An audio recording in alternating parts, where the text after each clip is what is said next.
Hello, everyone. My name is Jennifer, and I'm here to tell you a story. A story that I hope will serve as a reminder that even in our darkest moments, we are still capable of finding the light. Growing up, I was a loner, definitely not the social butterfly. Instead, I was the one hiding in the field, watching the clouds floating high above me. And I was the one perched high in a tree, waiting to see if anyone would notice me. And I was the one sitting in the farthest corner of the schoolyard, avoiding everyone. And school was a constant struggle for me. I sit in class in constant fear of being called on to read because I knew my dyslexia would interfere and make the words on the page disappear or the letters not be where I thought they should be. I felt so isolated. That feeling of being an outsider followed me all the way into high school. That's when I started skipping classes, and it was so easy to keep it unknown from my parents. In fact, they had no idea until it was too late and I had already been kicked out. I truly did not think that the school system knew what to do with me, but they had to do something. So they put me into a continuation school, and I was able to do cross word searches for English credits. I knew I had to get out of Banning if I ever wanted to make anything of myself. And then one day, my stepbrother came for a visit, and he invited me to come back to San Diego with him. I saw this as my chance to get out of the nothing town, a way to escape the darkness of my hometown and possibly find something better for me. But this is where my story took an unexpected turn. Looking back on it now, I see I was trapped in a prison of fear, designed to break my spirit. That trip led me to spending the next 16 years in an emotionally abusive relationship, moving from shelter to shelter. I stayed because I felt trapped, telling myself it was for my three kids. I was barely surviving, not talking to anyone. And when I would talk, say something, when I would say something, the words came out like riddles, so that only those who were truly listening would be able to understand. Because I knew my words could come back and hurt me. So I stayed in silent, my light slowly being extinguished. Then one day, I saw my chance to escape, and I ran,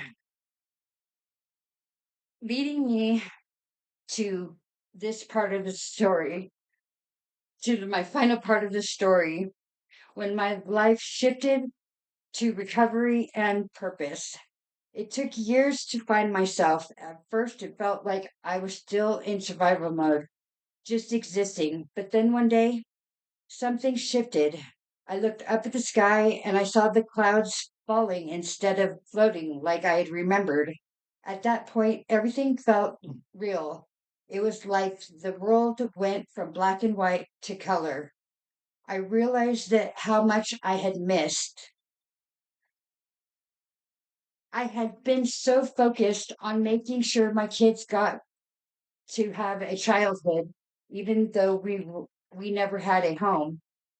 Doing so blinded me of everything. This realization woke up my curiosity, and I began teaching myself everything I ever wanted to learn. And one of the things I wanted to learn was was about what was causing the earthquake swarm in our area. This research led me to learning about the magnetosphere, and that's when my story of survival was becoming a story of purpose. I decided I would put I decided I wanted to put together a proposal for the community for a community awareness center that I call Are You Aware? A place for anyone to come in and discover the hazards that exist around them and what they should do if one were to occur. But before I could do this, I I knew I had to become credible. So I went back to school 22 years after I dropped out.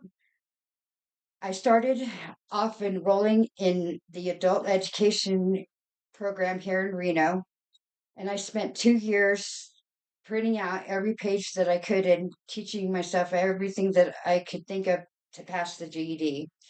And though I didn't pass the first time, I did pass the second. And the very next semester, I ah, I started TMCC, where I was able to gain a little bit of credibility with the classes that I took there. And now being enrolled in Millersville, I'm able to gain a little bit more of that credibility by majoring in emergency management, and I'll definitely be able to build up more there next. In conclusion, my story isn't about being perfect. It's about being resilient. It's about it's about how our scars from our past can be motivation for our future. Because no matter how dark things may seem, your life can and will change. All it takes is the courage to run towards the light. Thank you.